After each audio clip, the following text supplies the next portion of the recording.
Fala galera, hoje a gente vai iniciar nosso curso de Química realmente, o nosso assunto que tem na nossa ementa, tá certo? Com os modelos atômicos. Antes a gente fez duas aulinhas de revisão, que é importante, tá? Vocês dão uma assistida, eu sei que é cansativo, quem assistiu viu que é cansativa, mas é importante a gente ter a noção de propriedades químicas, físicas, né? Densidade, massa, essas unidades simples que foi tirado da mente de vocês recentemente, tá certo? Mas hoje a gente vai iniciar modelos atômicos. E o que é átomo? A gente vai descobrir aos pouquinhos aqui com o passar das nossas aulas, beleza? Mas de antemão eu já digo a vocês, não menospreze nenhum assunto de química, porque muita gente já vem com o preconceito da química porque acha difícil. Sabe por que acha difícil? Porque deixou pular algum assunto e aí ficou perdido. Na química tudo está correlacionado, os assuntos estão organizados para você entender da melhor maneira possível e crescer junto no conhecimento dessa matéria, tá bom? Então fique atento, não perca nenhum conhecimento, não despreze nenhum conhecimento, nenhuma parte, e vamos juntos aí. Eu espero mostrar o mundo maravilhoso que é a química e tirar esse preconceito de vocês, tá bem? Vamos lá.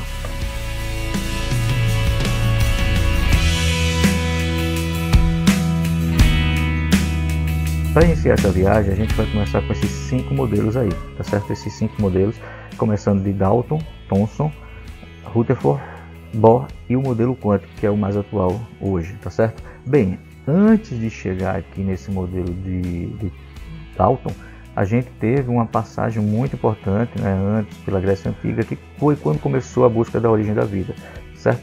Então, a gente vai começar a contar essa história no próximo slide aí para vocês, uma parte que eu gosto muito dessa descoberta, essa parte toda do início da ideia de átomos, beleza? Bem pessoal, vou falar um pouquinho rápido aqui, né? Mas para essa parte histórica, para a gente entrar logo no assunto. Bem, mas professor, como é que surgiu essa questão do átomo? Tá? Primeiramente, por sermos seres racionais, a gente quer saber qual a nossa origem. E foi isso que Tales de Mileto, 600 anos antes de Cristo, ele fez. Certo? Ele começou a pensar sobre a origem da vida e viu que a água era uma das substâncias formadoras de tudo. E aí, ele, de certa maneira, ele tem razão, que no nosso organismo, né, por exemplo, é feito por 70% de água. Mas existiu outros filósofos, como Anaximenes, que dizia que o ar, a nossa vida é feita do sopro do ar, né, que nossa alma é o ar, composto desse ar, é essa substância formadora, certo? E aí teve outro que dizia que, se não me engano, o Heráclito, que diz que a água tudo flui, certo? E aí veio o Empédocles, ele disse que na verdade existia 4 elementos que é formador de tudo, que é a terra, o ar e o fogo, certo? Mas só que um pouquinho depois de Tales de Mileto, em torno de 400 anos antes de Cristo, existiu o Leucipo de Mileto, que ele dizia que se eu pegasse qualquer substância e fosse dividindo, ela chegaria a um momento que não poderia mais se dividir, certo? E essa partícula indivisível deu o nome de átomo, e que essa partícula era formadora de tudo, certo? Eles iam se juntando e formando qualquer matéria, dependendo da sua composição. Esse é o chamado primeiro modelo atômico, só que esse modelo atômico é o filosófico, ele não é modelo atômico científico. O primeiro modelo científico foi o de Dalton, tá certo? Mas esse Leucipo, ele deu essa teoria, e o Demócrito de Abdera, um pouquinho depois ele era o seu discípulo, né, o discípulo de Leucipo, Demócrito, ele defendeu, logicamente, com unhas e dentes essa teoria. E na época tinha essa outra teoria que batia de frente com a de Leucipo, que era do Empédocles e do Aristóteles. Aristóteles, ele era muito renomado, era muito respeitado, e aí, querendo ou não, essa teoria foi a que sobressaiu durante muitos anos, inclusive adotado por várias religiões, pela igreja, tá certo? E aí influenciou bastante. E isso foi um calo, porque, de certo modo, atrasou muito nosso avanço tecnológico, tá certo? Por quê? Primeiro que esse modelo de Demócrito, ele não foi comprado, vamos dizer assim, pela sociedade, mas se fosse, talvez a gente estaria num nível de tecnologia muito, muito, muito superior. Porque a partir dali, quando a sociedade aceitou a teoria dos 4 elementos, ficou estagnada no tempo, entendeu? Porque é uma teoria errada, errônea. E aí, de acordo com o decorrer da história, com o surgimento da escrita, na Idade Média a religião foi muito opressora a qualquer tipo de conhecimento que vinha de encontro aos conhecimentos bíblicos, certo? Qualquer pessoa que tinha um conhecimento de extração de remédios, os antigos alquimistas, certo? As pessoas que faziam remédios a partir de extração, a partir de folhas, alguns eram tidos como bruxos, que detinham algum conhecimento a mais, eram queimados, eram enforcados, eram mortos, certo? E aí o conhecimento parava ali. E aí não dava prosseguimento, né? Não prosseguia adiante a ciência, o avanço da tecnologia, que começa ali, as tentativas de crescimento. Mas aí veio a Idade Moderna, né? Veio os avanços tecnológicos aí na área marítima, e aí houve já uma aceitação sobre os novos conhecimentos. Antes a Terra era plana, começou a cogitar ser redonda, os novos descobrimentos, e aí vários outros navegadores viram que a Terra realmente era redonda, né? E aí houve uma quebra muito grande, mas só no século XVIII, gente. Esse século aí tem que ficar guardado para vocês, que é com o movimento iluminista, que já não aguentava mais aqueles modelos absolutistas monarcas que existiam na época. E aí, com a revolução da Revolução Francesa, a Idade Contemporânea começou. E aí começou as novas descobertas, a gente vai falar um pouquinho mais sobre Lavoisier e Proust, que formou as leis ponderais, tá certo? Mas esse camarada aqui, ó, esse movimento, o iluminismo, foi ele que deu o start, porque ele buscava o conhecimento acima de tudo, foi ele que abriu a mente da população e dizia para a população, né, os defensores desse movimento, de que a gente só podia, e que a sociedade só podia se desgarrar do controle do governo quando ele obtinha um conhecimento. E aí, no final desse século, né, na segunda metade do século XVIII, foi que iniciou a Revolução Industrial. E aí aqueles conhecimentos básicos já não cabiam mais na cabeça da sociedade, não cabia das pessoas que queriam crescer, certo? E aí foi atrás dos conhecimentos científicos, e aí que entra a teoria de John Dalton de 1803, certo? Acabando o século XVIII, iniciando o século XIX, para você ver o quão foi influente.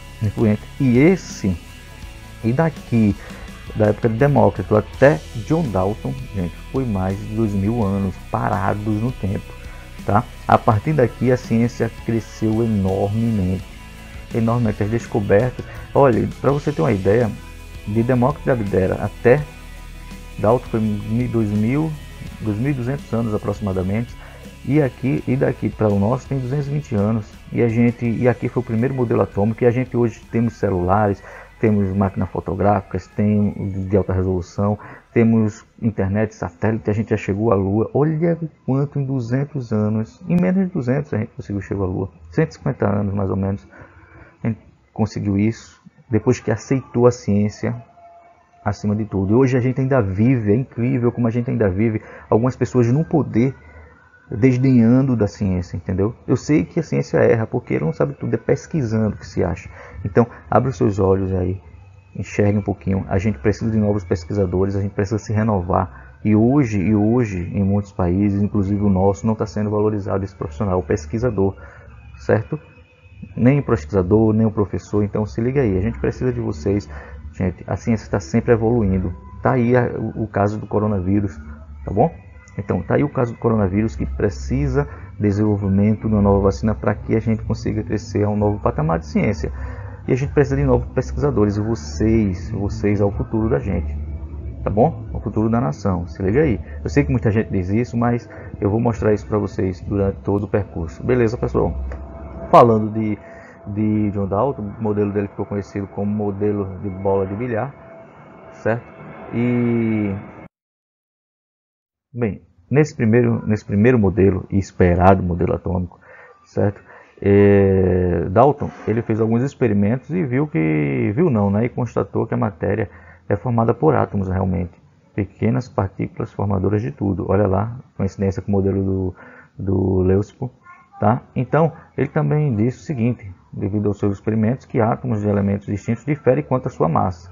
Ou seja, ele viu que tem muito mais do que 4 e não tem nada a ver com aqueles outros lá, que eram os quatro elementos, né?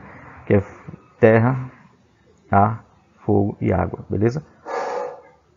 Então a partir daqui que caiu totalmente. Na verdade não caiu totalmente, foi caindo aos poucos essa teoria dos 4 elementos.